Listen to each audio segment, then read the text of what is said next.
What do you do when your neighbor disappears overnight and you hear ICE trucks humming like mosquitoes in the night? What happens when the words immediate deportation stop being political scarecrows and become your uncle's worst nightmare? Let's talk about the so-called mass deportations happening today, a phrase tossed around like cheap popcorn, popping fear into living rooms across the country. Let's get this straight. Nobody woke up this morning to see people dangling from helicopters being flown back to their country of origin like this was some bad action movie. But the panic has already set in.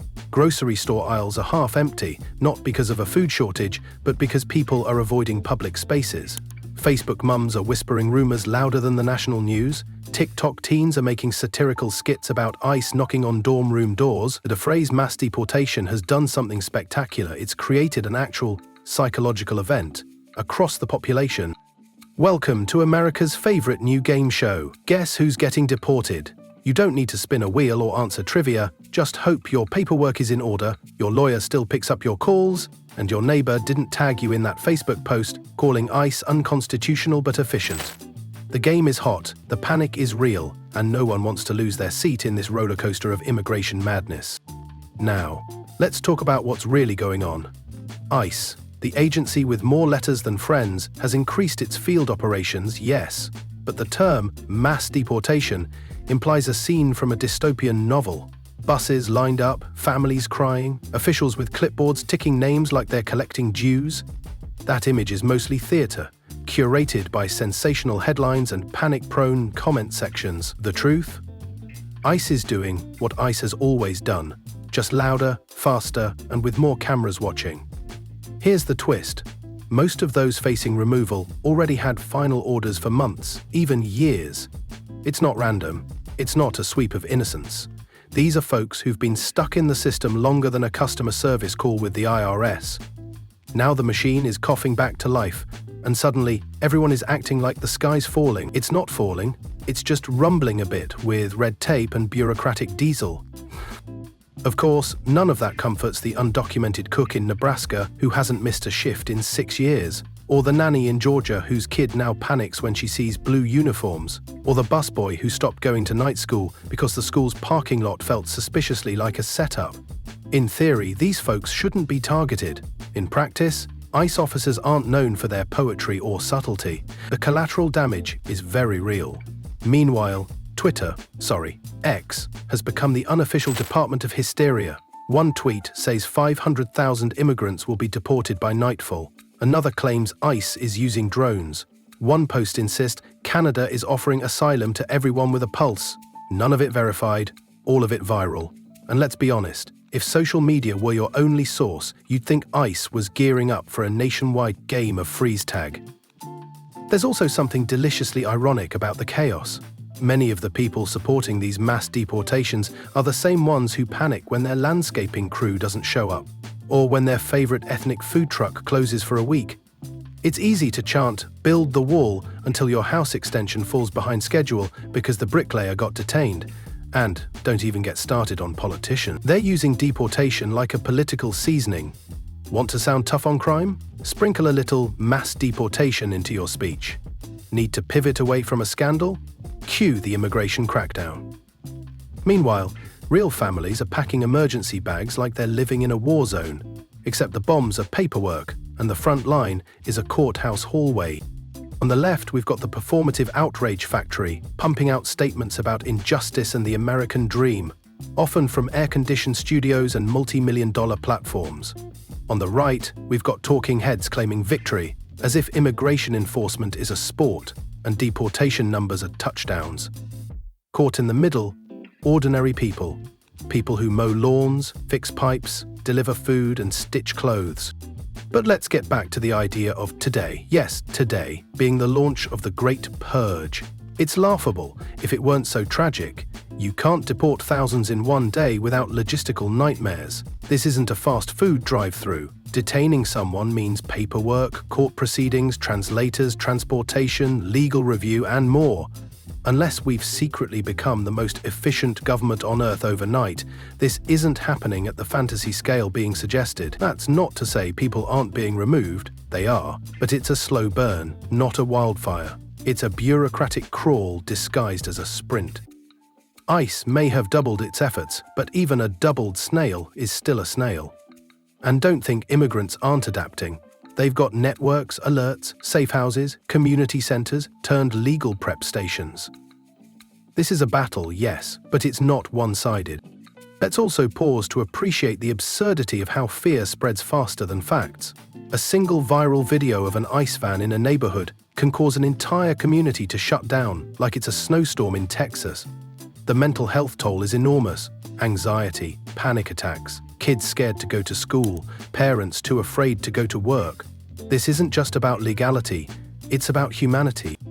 And let's not forget the economic angle. Deporting thousands of workers doesn't just hurt them, it screws entire industries. Agriculture? Toasted. Construction? Delayed. Hospitality? Sluggish.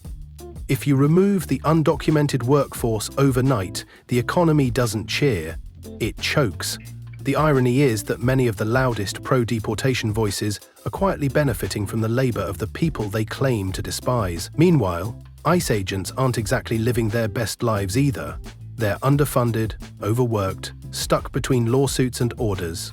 Some probably joined thinking they'd be heroes. Now they're dodging lawsuits like potholes, while their agency's approval rating nosedives faster than a spy thriller. Media outlets aren't helping. They throw around phrases like crackdown and sweeps without defining them. Is it 3 arrests in a neighborhood or 300 across 5 states? No one knows. But the headlines are juicy and the ratings spike. Who cares if it traumatizes thousands? Fear sells. Truth gets a blog post with 7 views. And then there's the conspiracy crowd. According to them, deportations are either a cover for something darker or a distraction from something more corrupt.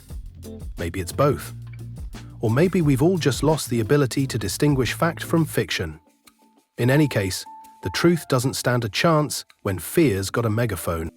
But here's where it gets ridiculous. Some folks are now accusing their neighbors of being undocumented just because they look suspicious. Translation: they speak Spanish, mow their lawn too well, or cook food that smells too authentic. It's like America is running a low-budget reboot of the Salem witch trials and ICE is the judge, jury, and deporter. Schools are affected too. Some kids are showing up late or not at all. Parents are paranoid that school drop-off could turn into a one-way ticket out of the country. Principals are issuing statements about safety and reassurance, but nobody's buying it. When you live in fear, a kind smile from the front office doesn't mean much.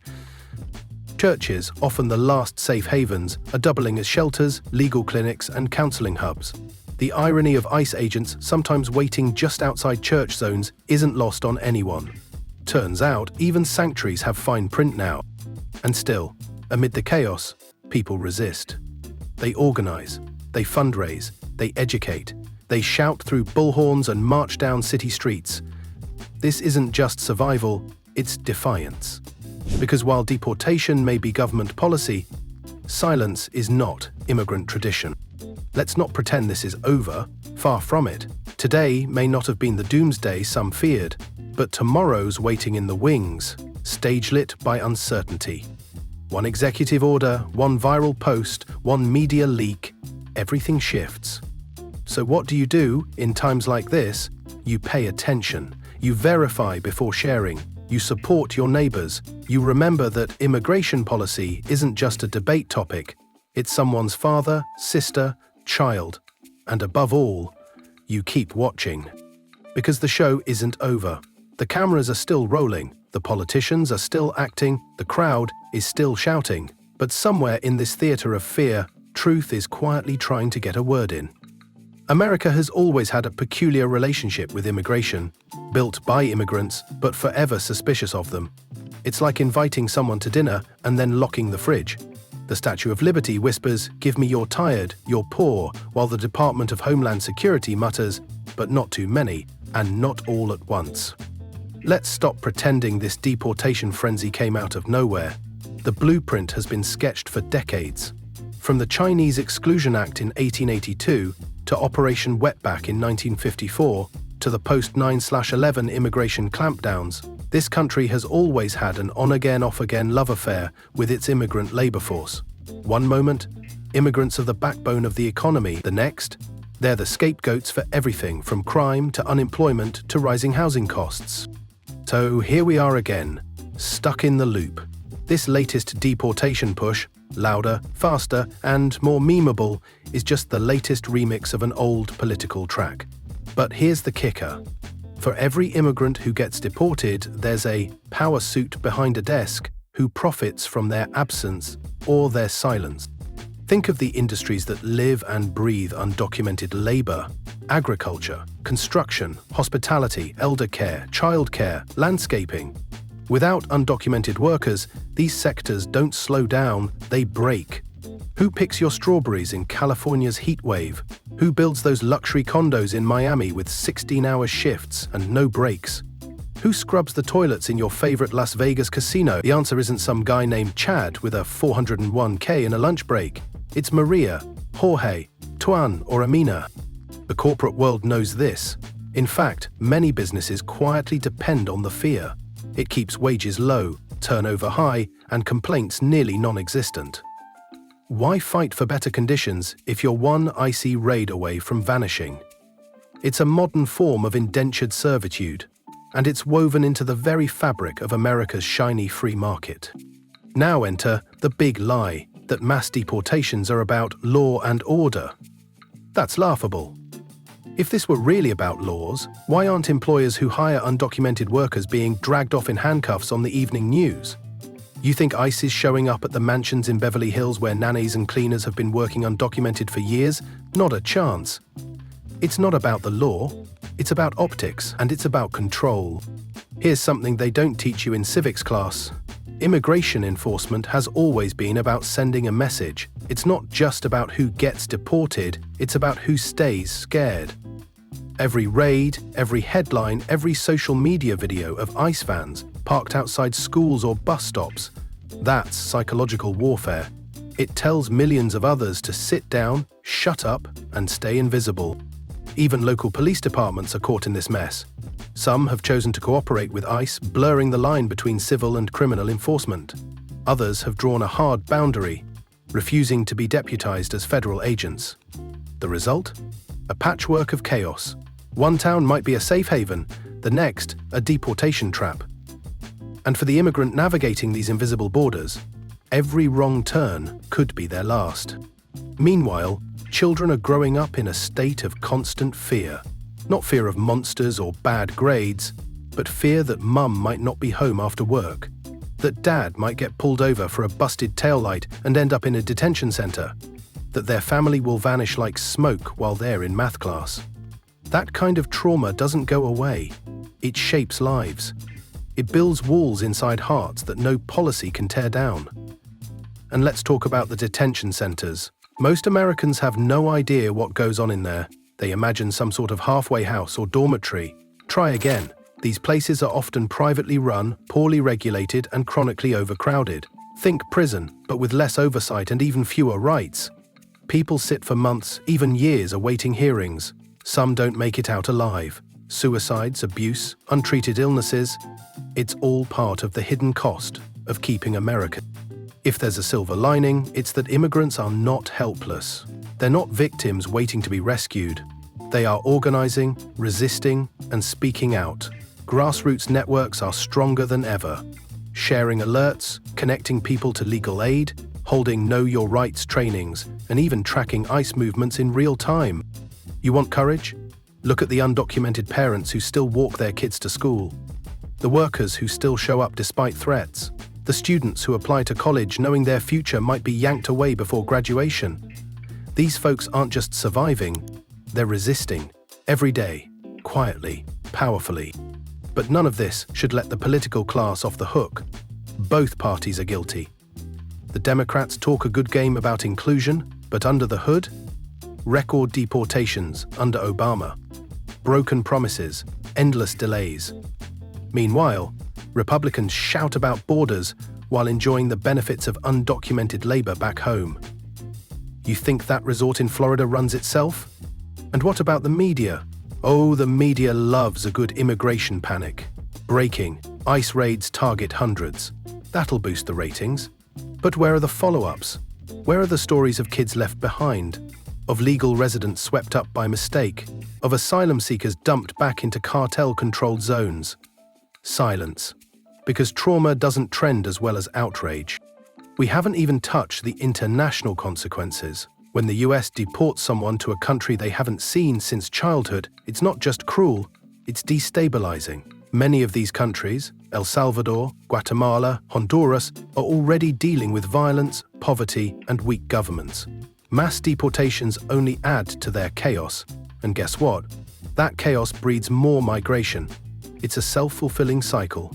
And the US is both the arsonist and the fireman. The courts are no sanctuary either. Immigration court isn't like what you see on TV. There's no jury, often no lawyer, just one judge, dozens of cases, and impossible odds. Children as young as 4 are forced to represent themselves. Let that sink in. A toddler standing before a judge, expected to argue why they shouldn't be deported. This isn't law, it's theater of the absurd. And still, despite all this, America pretends to be shocked when people keep coming. Of course they come. Wouldn't you? If your home was a war zone, or if your kids had a better chance of dying than finishing school. Migration isn't madness, it's logic, it's survival. It's the ultimate act of faith. But faith is in short supply these days. People are buying into myths because they're easier than facts. Immigrants take our jobs. Not true. They do jobs most citizens refuse.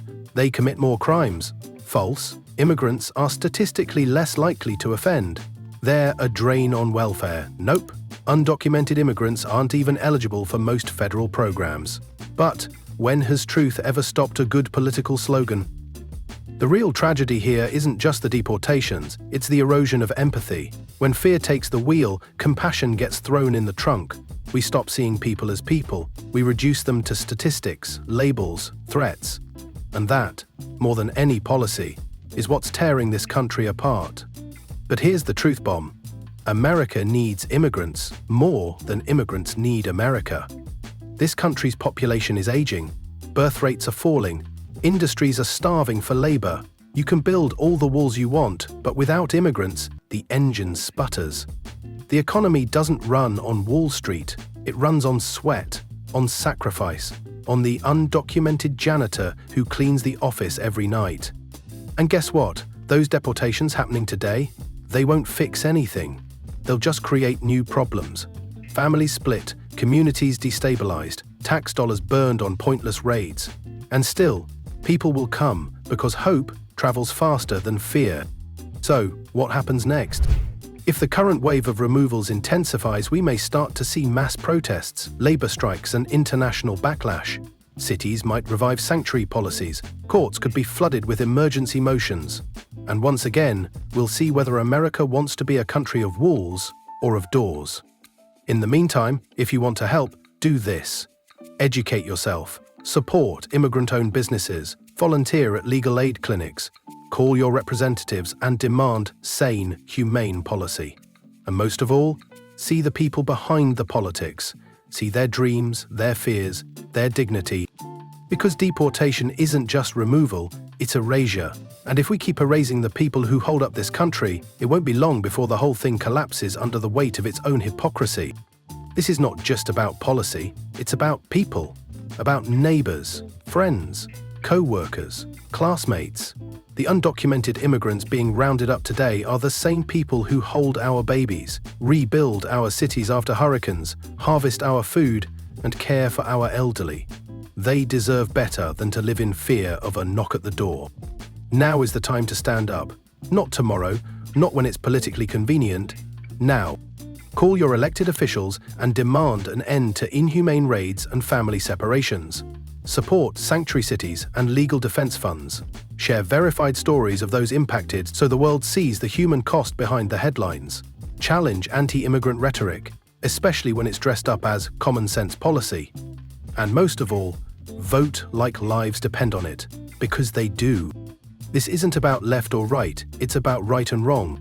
If you've ever claimed to believe in liberty, justice, or the American dream, then prove it. Don't just watch this moment in history pass you by. Shape it. Stand on the right side.